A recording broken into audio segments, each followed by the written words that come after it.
Hi అండి, నమస్తే. నేను మీ దేవి. వెల్కమ్ టు నాదే క్రియేషన్స్. దసరా నవరాత్రులు వచ్చేసాయి కదా. మొదటి రోజు అమ్మవారికి నైవేద్యంగా సమర్పించే కట్టె పొంగల్ని చాలా ఈజీగా చల్లారినా కూడా ఇలాగే క్రీమీగా ఉండేటట్లు ఎలా ప్రిపేర్ చేసుకోవాలో ఈరోజు మనం వీడియోలో చూద్దాం. మనం మొదటి రోజు సమర్పించే కట్టె పొంగలి కేవలం అమ్మవారికి ప్రసాదంగానే కాదండి, మనం బ్రేక్ఫాస్ట్గా తీసుకోవడానికి లేదా డిన్నర్గా కూడా చాలా బాగా యూస్ఫుల్గా ఉంటుంది. మరి ఎంతో టేస్టీగా చాలా సింపుల్ ప్రాసెస్లో ఎప్పుడు తిన్నా ఇలా క్రీమీగా ఉండేటట్లు ఎలా ప్రిపేర్ చేసుకోవాలో ఈరోజు మనం చూద్దాం. మరి కట్టె పొంగల్ తయారు చేసుకోవడం కోసం స్టవ్ మీద ఇలా కడాయిని పెట్టుకుని అది కొద్దిగా వేడెక్కిన తర్వాత దీంట్లో ఒక హాఫ్ కప్ వరకు పెసరపప్పుని యాడ్ చేసుకోండి. చాలామంది పెసరపప్పుని బియ్యాన్ని డైరెక్ట్గా కుక్కర్లో వేసి ఉడికించిన తర్వాత తాలింపు పెడుతూ ఉంటారు. అలా కాకుండా ముందు పెసరపప్పును వేయించండి. అలా అయితే టేస్ట్ ఫ్లేవర్ కూడా చాలా బాగా వస్తుంది. ఇది ఇలా లో ఫ్లేమ్లోనే మంచి కలర్ వచ్చేంత వరకు ఫ్రై చేసేసుకున్న తర్వాత స్టవ్ ఆఫ్ చేసుకొని మనం ఏ కప్తో అయితే పెసరపప్పుని యాడ్ చేసుకున్నామో అదే కప్తో ఒక కప్పు వరకు బియ్యాన్ని యాడ్ చేసుకొని ఇలా బౌల్లోకి తీసుకోండి. ఇప్పుడు వీటిని శుభ్రంగా 2-3 టైమ్స్ వాష్ చేసేసుకోవాలి. ఇలా వాష్ చేసుకున్న తర్వాత దీంట్లో కొద్దిగా పసుపు, మీ టేస్ట్కి తగ్గట్టుగా సాల్ట్, అలాగే కొద్దిగా మిరియాలు వేసేసి మనం ఏ కప్తో అయితే పప్పుని అలాగే బియ్యాన్ని కొలుచుకున్నామో అదే కప్తో 4 కప్పుల వరకు వాటర్ని పోసేసుకోండి. ఇప్పుడు వీటన్నిటిని బాగా కలిపేసుకున్న తర్వాత కుక్కర్లో పెట్టుకుని మీడియం ఫ్లేమ్ మీద 3 విజిల్స్ వచ్చేంత వరకు ఉడికించుకోవాలి. ఇలా అన్నం మనకి చక్కగా మెదిగిపోయింది కదా. చూడండి, అన్నం మనకి ఇలాగా రెడీ అయిపోయింది. ఇప్పుడు దీనిలో కన్సిస్టెన్సీని కొద్దిగా అడ్జస్ట్ చేసుకుందాం. కొద్దిగా దీంట్లో వాటర్ని పోసుకుని 1 నిమిషం ఇలా మెదిపేసుకోవాలి. మరి మెత్తగా మెదిపేసుకోవాల్సిన అవసరం ఏం లేదు, జస్ట్ కొంచెం ఇలాగా కన్సిస్టెన్సీని అడ్జస్ట్ చేస్తే బాగుంటుంది.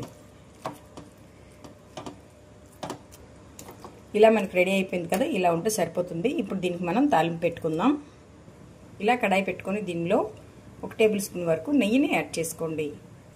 ఇలా నెయ్యి అంతా మెల్ట్ అయిన తర్వాత దీంట్లో 1 టేబుల్ స్పూన్ వరకు జీడిపప్పుని వేసేసుకొని ముందు వీటిని ఫ్రై చేసేసుకుందాం. ఇవి మనకి మంచి కలర్తో ఫ్రై అయిపోయాయి. ఇప్పుడు వీటిని నెయ్యిలోంచి తీసేసుకుందాం.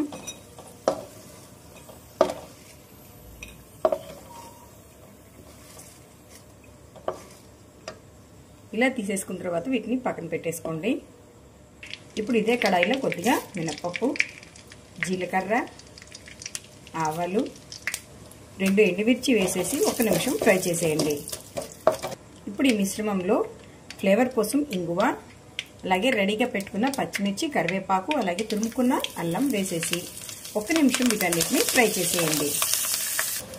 ఈ పోపు మిశ్రమంతా మనకి చక్కగా ఇలా ఫ్రై అయిపోయిన తర్వాత దీంట్లో ఒక 1/2 స్పూన్ వరకు మిరియాల పొడిని వేసేసుకొని ఒకసారి బాగా మిక్స్ చేసిన తర్వాత దీంట్లోనే మనం ఉడికించి పెట్టుకున్న ఈ పెసరపప్పు బియ్యం మిశ్రమాన్ని వేసేసుకుందాం.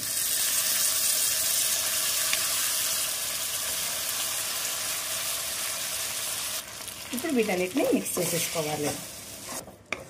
మనం ముందే సాల్ట్ వేసుకున్నాం కాబట్టి ఇక్కడ నేను యాడ్ చేయలేదు. మీరు ఒకవేళ మర్చిపోయినట్లయితే ఇక్కడే యాడ్ చేసుకోండి. ఇలా మొత్తం కలిపేసుకున్న తర్వాత ఫైనల్గా దీంట్లో కొద్దిగా నెయ్యి, అలాగే కొత్తిమీర కూడా వేసేసి ఒకసారి బాగా మిక్స్ చేసేసుకోవాలి. ఇప్పుడు స్టవ్ ఆఫ్ చేసుకుని దీన్ని బౌల్లోకి తీసేసుకుందాం.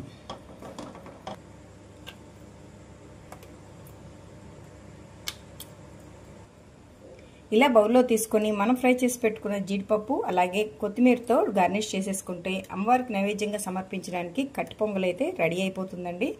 ఇది చాలా బాగుంటుంది. మీరు తప్పకుండా ఒకసారి ఈ మెథడ్లో ట్రై చేయండి. మరి ఈ రెసిపీ మీకు నచ్చితే ఒక లైక్ కొట్టండి. మీ ఫ్రెండ్స్కి రెసిపీని షేర్ చేయండి. మరిన్ని టేస్టీ రెసిపీస్ కోసం నాదే క్రియేషన్స్ని సబ్స్క్రైబ్ చేసుకోండి. Thank you for watching.